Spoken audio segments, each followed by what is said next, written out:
প্রতি বছর দেশে ১০ ভাগ হারে কমছে জলাভূমি। এমন ভয়ঙ্কর তথ্য দিয়ে বাংলাদেশ হাওর ও জলাভূমি অধিদপ্তর বলছে, এভাবে চলতে থাকলে একসময় মরুভূমি হয়ে যেতে পারে বাংলাদেশ।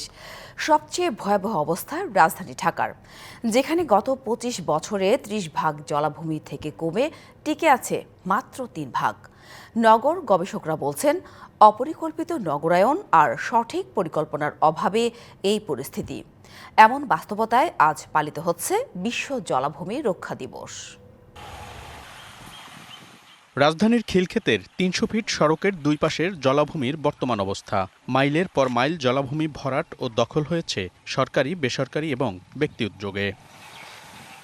আর রাজধানীর কুড়িল এলাকায় একসময় জলাভূমি থাকলেও এখন ভরাট হয়ে সেখানে নানা স্থাপনা। এবার স্যাটেলাইট চিত্রের কিছু বিশ্লেষণ।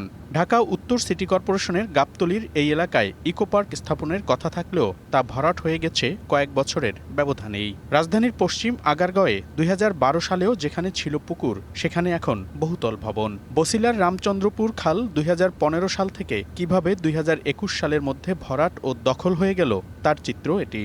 কুড়িলের ২০১৬ সালের জলাশয় ২০২২ সালেই ভরাট। ২০১৭ সালেও ওসমানী উদ্যানে যে লেক ছিল ২০২০ সালেই উধাও তা। একইভাবে উজাড় হয়েছে সোহরাওয়ার্দী উদ্যানের জলাভূমিও। জলাভূমি ভরাটের নির্মম চিত্র রয়েছে ঢাকার বাইরেও। রাজশাহী ও মাদারীপুরের এই দুই চিত্রের চেয়ে বড় শহরগুলোর অবস্থা আরও ভয়ঙ্কর। এক গবেষণায় দেখা গেছে, গত ১০০ বছরে শুধু পুরান ঢাকা থেকে হারিয়ে গেছে ৯৬টি পুকুর, অবশিষ্ট রয়েছে মাত্র ২৪টি। আবার এই ১০০ বছরে দখল ও দূষণে বুড়িগঙ্গা, তুরাগ ও শীতলক্ষ্যা নদীর পানির ধারণ ক্ষমতা হারিয়েছে ৮৬ ভাগ পর্যন্ত। তবে শুধু অতীত নয়, সবার নাকের ডগায় এখনও খেয়াল খুশি মতোই ভরাট হচ্ছে জলাভূমি। এমনকি রাজধানীর প্রাণকেন্দ্র হাতিরঝিলও ভরাট হচ্ছে সবার চোখের সামনেই। বাংলাদেশ ইনস্টিটিউট অব প্ল্যানার্সের এক গবেষণা বলছে, ১৯৯৫ সালে ঢাকা মেট্রোপলিটন এলাকায় জলাভূমির পরিমাণ ছিল ৩০.২৪ ভাগ, যা ২০২৩ সালে এসে টিকে আছে মাত্র ২.৯ ভাগে।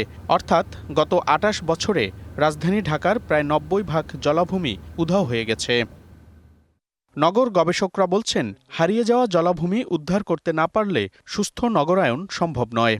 অবশ্যই এটা সুস্থ নগরায়ন হয় নাই, বাংলাদেশে অসুস্থ নগরায়ন হয়েছে। আমাদের যত বিল্ট এনভায়রনমেন্ট হয়েছে, প্রাণ প্রকৃতিকে ধ্বংস করে হয়েছে, যেটা কোনোভাবেই কাম্য ছিল না। অদ্যাবধি কোনো সরকারই এটাকে অগ্রাধিকারের তালিকায় প্রথম দ্বিতীয়তে রাখে নাই।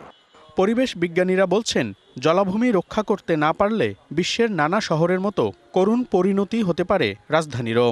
একটি আদর্শ নগরের জন্য ২০ থেকে ২৫ ভাগ জলাধার স্বাভাবিকভাবে থাকা দরকার। এগুলো নষ্ট করে ফেলে মনে হয় সেদিন বেশি দূরে না, যেদিন ঢাকা শহরও হয়তো পরিত্যক্ত হয়ে যেতে পারে। পানির সংকটে শহরগুলো বিনষ্ট হওয়ার রেকর্ড বিশ্বব্যাপী আছে। বাংলাদেশকে এই বিষয়টি মাথায় রাখতে হবে। তবে সারা দেশের জলাভূমি নিয়ে আরও ভয়াবহ তথ্য দিয়েছে সরকারি সংস্থা বাংলাদেশ হাওর ও জলাভূমি উন্নয়ন অধিদপ্তর। সংস্থাটি বলছে, নানা কারণে প্রতি বছর গড়ে ১০ ভাগ করে কমছে জলাভূমি, যা ঠেকাতে না পারলে মরুভূমির দিকেই এগুচ্ছে বাংলাদেশ। প্রতি বছরেই প্রায় 10% জলাভূমি কমে যাচ্ছে। কারণ হচ্ছে যে মানুষ মাটি ভরাট হয়ে যাচ্ছে, লোকজন বেশি, তারা জায়গা দখল করতেছে। সেডিমেন্ট, নদ নদী, খাল বিল, হাওর বর যা আছে সবগুলো ওয়েটল্যান্ডগুলোকে আমাদের ভরাট করে ফেলতেছে। ধরেন ৫০ বছর ১০০ বছর পরে বাংলাদেশ মরুভূমি হয়ে গেল। যারা জায়গাগুলো দখল করছে তাদের সাথে ফাইট দেওয়া অনেক কঠিন। সারা দেশ থেকে ভয়ঙ্করভাবে জলাভূমি উজাড় ঠেকাতে না পারার পেছনে আইন বাস্তবায়ন না হওয়াকেই বড় কারণ হিসেবে দেখছে পরিবেশ অধিদপ্তর। ব্যক্তি মালিকানাধীন পুকুর ভরাট করাও কিন্তু আইনত বৈধ না। যে জলাধার ভরাট হয়ে গেল বা খালটা ভরাট হয়ে গেল, সেটা পূর্বে অবস্থায় ফিরিয়ে আনাটা খুব কঠিন হয়ে যাচ্ছে। সর্বোচ্চ ১০ বছরের জেল দেওয়া যায় এবং ১০ লাখ টাকা জরিমানা করা যায়। আর ক্ষতিপূরণের ক্ষেত্রে এটা কোনো নির্দিষ্ট সীমা নেই। গবেষকরা বলছেন, জলাভূমি রক্ষায় এখনই কঠোর পদক্ষেপ না নিলে নেমে আসতে পারে ভয়াবহ পরিবেশ বিপর্যয়, যাতে ঝুঁকিতে পড়তে হবে সকলকেই। মনিরুল সোহাগ, ডিবিসি নিউজ, ঢাকা।